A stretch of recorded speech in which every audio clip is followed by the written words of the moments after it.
So ayan, sobrang layo, oh. Yan, oh, yung magnet. Sobrang layo. Sobrang advanced na. Tapos letter T. Yan, oh. Yan, tapos dito makikita natin sa distributor, sakto yung advance nya. Medyo advance na to eh. Advance ng 10 degrees. Pero tingnan nyo, wala sa top yung flywheel. Yan, walang letter T. Malayo yan. Sobrang layo.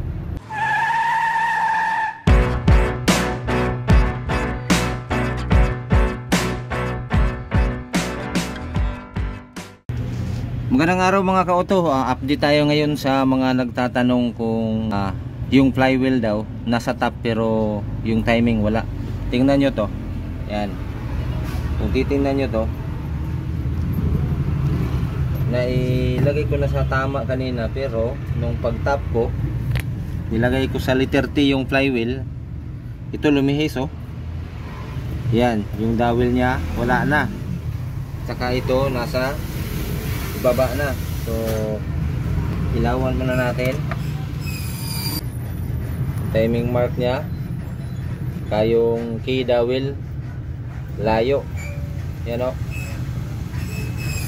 Tapos dito, yan, ang gagawin sana namin ngayon, magpalit lang sana ng oil seal kasi may leak. Pero ito, tingnan nyo, lihis yung timing nya. So tatanggalin ko na sana yung timing belt pero lihis. Titingnan natin dito sa may flywheel. Yan, kung makikita natin dito sa flywheel, yan, naka-top naman siya, letter T. So hindi naman talaga ako ang unang nagbukas nito, kaya hindi ako sigurado kung ang lumihis flywheel o ang timing belt. So ngayon, para sigurado, tatanggalin ko tong distributor cap. So tanggalin muna natin yung distributor cap. Kung hindi ko i-share sa inyo to, pwede naman na gusto kong madali yung trabaho, hindi ko na tatanggalin yung distributor cap para sa timing. Ang gagawin ko na lang is itong timing sa timing belt, pwede ko naman tong ikutin lang. Yan, hanggang nasa tamang lugar siya. Yan,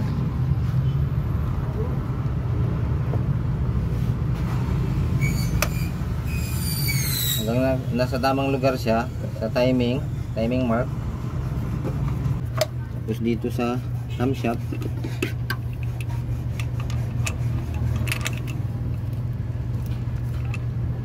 yan. Tapos dyan sa ilalim, yung timing mark nya. Yan, kita nyo ba? Pero yung timing dito sa flywheel, yan, wala na yung letter T. So kung gusto kong madalian na trabaho, pwede ko tong ito na lang. Tapos siyempre mamarkahan ko lang yan. Tapos overlap ko dito sa timing belt para pag balik mamaya hindi na ako malito. Yan. Tapos dito rin, dito hindi tayo dito sa timing mark, dito tayo. Ang importante ma-overlap lang. Yan, overlap para eksakto yung timing belt mamaya pag kabit.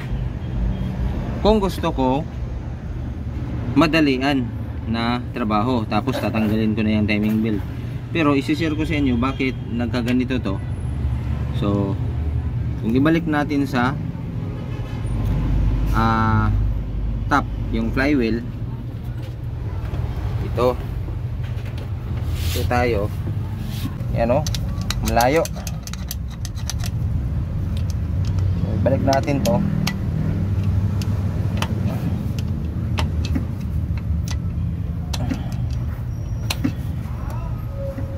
Oh, malayo. Ilang ikot to. Yan.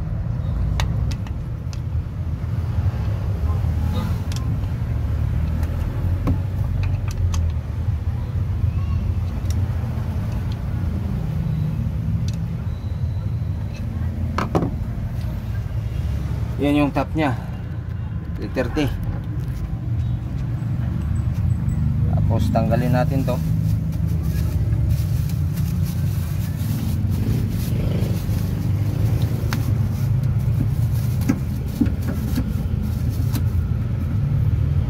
I-sure natin kung sakto ba yung timing.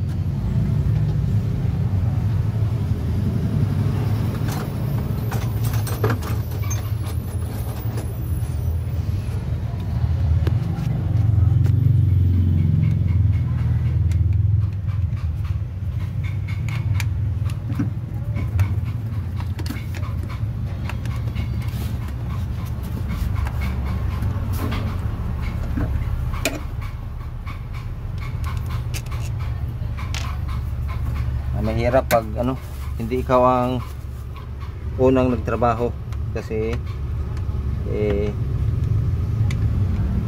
hindi mo alam saan yung totoong timing, so kailangan mong magsiguro.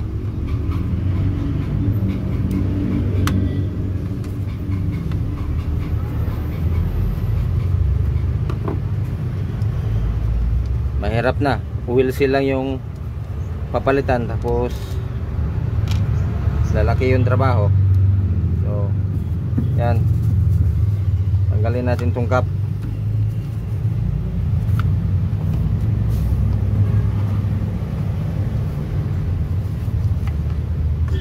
So ayan, sobrang layo. Yan yung magnet, sobrang layo, sobrang advanced na.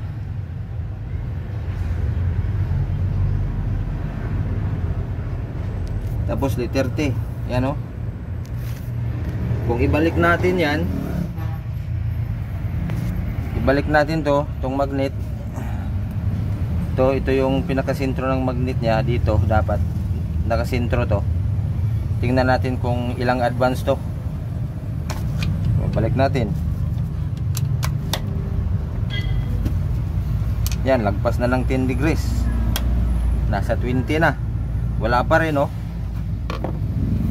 nasa 20 degrees na. Pero hindi pa rin siya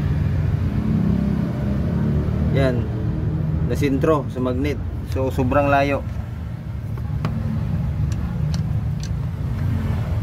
Yan, sobrang layo So ibig sabihin nito, pag nag timing light kayo, walang mangyayari sa timing light kasi mali yung pagtanim ng flywheel. Yung kadalasan yung mga mekaniko na gustong madali, yung dowel hindi na napansin na wala, tapos bolt lang ng flywheel. So kasi pag may dowel, hindi talaga magkamali itong flywheel pag itinanim. Pag mayroong dowel, pero pag wala ng dowel, kahit saan mo i-bolt pwede na. So sobrang layo ito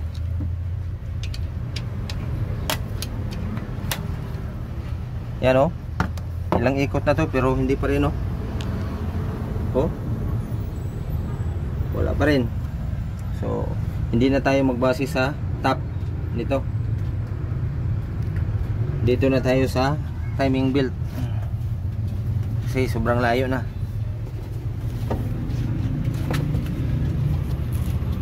Yan, dito na tayo magbase.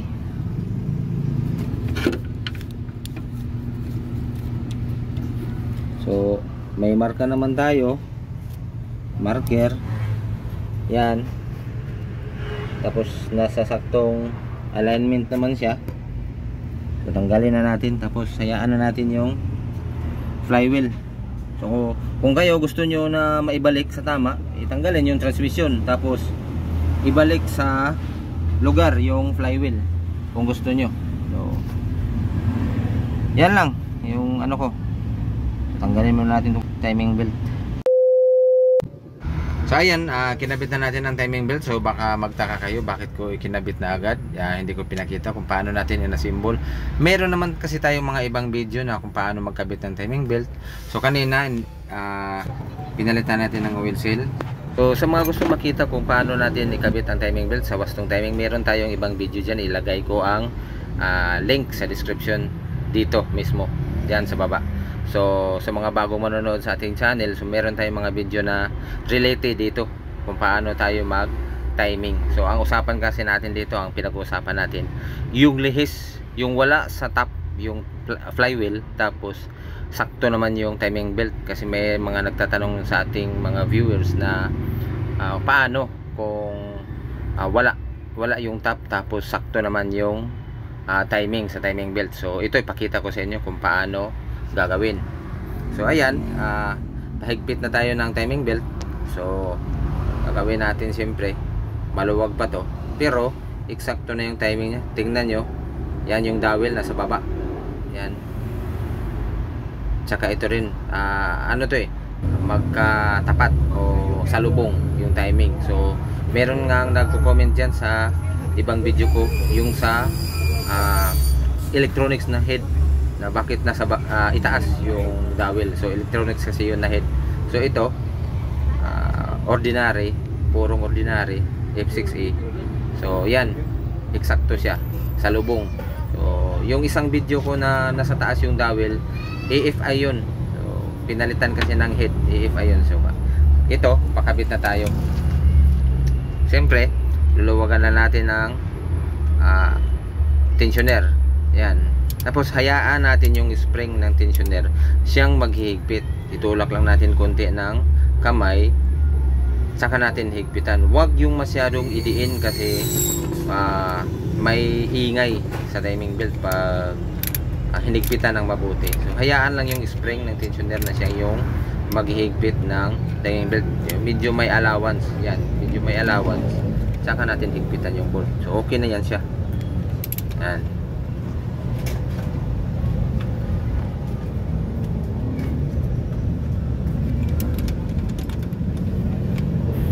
So ayan, so kung mapapansin nyo, pipisilin natin yung belt. Yan, medyo may allowance siya. Yan, yan lang, huwag masyadong mahigpit. Tapos siyempre linisin natin yung mga medyo may dumi para hindi kainin ng timing belt. So ayan, okay naman yung timing natin. Tapos ipakita natin sa inyo yung sa likuran, kasi okay naman to yung timing nya dito sa timing belt. Yan, tapos dito makikita natin sa distributor, sakto yung advance nya. Medyo advance na to advance ng 10 degrees. Pero tingnan nyo, wala sa top yung flywheel. Yan, walang letter T, malayo yan, sobrang layo. Yan, pero okay naman tong advance. Kung makikita nyo, yung advance nya 10 degrees, okay naman siya. Pag ganito mangyari kasi sa timing, yan, wala tayong ibang gagawin kundi dito lang tayo sa timing belt. Yan, sa gear, importante sakto yung timing. Yan, kung makikita nyo yung may dot sa eksaktong timing nya doon sa casing ng oil pump. Tapos dito nasa baba yung key dowel ng camshaft. Tapos dito sa taas may marker. Tapos dito yung advance ng distributor, nasa 10 degrees to. Yan, medyo lihis yan sa magnet ng konti lang, hindi katulad yung kanina medyo malayo, sobrang layo. Tapos dito makikita nyo wala sa top. So hayaan na natin to. So kung gusto nyong maibalik to, malaking trabaho kasi kailangan ibaba yung transmission. Tapos ilagay natin sa saktong pwesto yung flywheel. So sana naintindihan nyo yung paliwanag ko. Importante tumingin tayo dito sa distributor. Okay naman yung advance nya. Hayaan na natin muna yung flywheel kasi nga lihis siya, pero hindi tayo makagamit ng timing light kung mag-advance tayo. Importante ito lang, may mga video naman tayo kung paano natin ma-advance. So ayan, tinakpan na natin, nilagay na natin ang cover ng timing belt. dito sa unahan, tapos dito tayo sa distributor. So ibalik na natin tong distributor. Kung magtaka kayo bakit may plastic pambalot o cellophane, ganito kasi mga ginagawa ng mga driver na pampasahero, kasi pag ulan gusto nilang balutin ng pambalot plastic para hindi mabasa sa ulan, kasi madaling mamatay yung makina o pumalya pag mabasa ang distributor. So ang gagawin natin ngayon, hindi natin to ibalik ang plastic, kasi nga may nagsuggest din na, although gawain ko naman to palagi na pag pampasahero, nilagyan ko ng silicone, pero ito yung sinabi niya. So shout out sa iyo, Caymans 11 o ano pagkabasa nun, Caymans o Caymans. So shout out sa iyo, ito yung gagawin natin. So respect natin yung suggestion ng taga-comment o viewers natin. So ang ginawa natin dito, nilagyan na natin ng silicone ang cap o yung mismong cover ng IC ng distributor. Yan ang silicone. Tapos ibalik natin. Yan, balik na natin yung rotor. Yan, ito yung silicone sa gilid, kabilaan yan, sa ilalim saka dito sa itaas. Tapos lagay natin ang distributor cap. So wala na, hindi na natin ito ibalik tong yung plastic pambalot. Yan, ito na.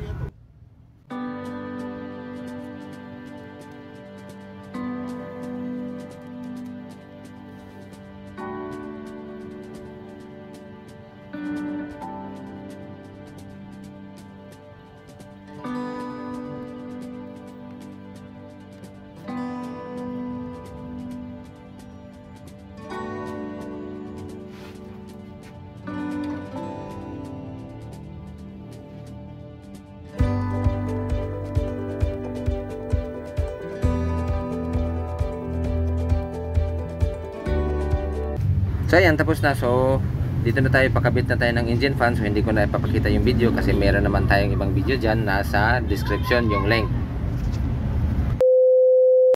Naikabit na natin ng engine fan, paandarin muna natin to ng walang radiator para ma-sure tayo kung andar ba. So ayan, maandar naman, okay naman siya.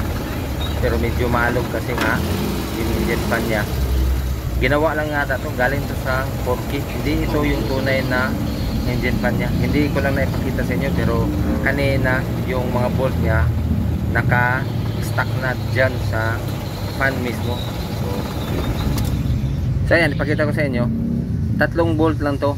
Medyo maalog siya kasi hindi balanse. Tapos hindi pa ito yung tunay na engine fan.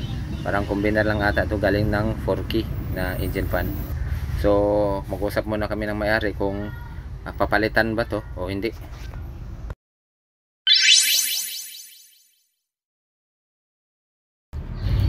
So ayan, binalik ko na yung radiator, pero yung engine fan hindi pinalitan kasi nga pati yung bolt hindi rin nadagdagan. So as is pa rin. Sabi ng may-ari bibiyahe pa daw siya kasi wala pa siyang perang budget para dyan. So importante maandar naman. Yun naman talaga ang kadalasan ng mga pampasahero. Ang importante makabiyahe sila, okay yung andar ng makina, hindi mag-overheat, walang leaking yung langis. So yan, ang importante makabiyahe sila.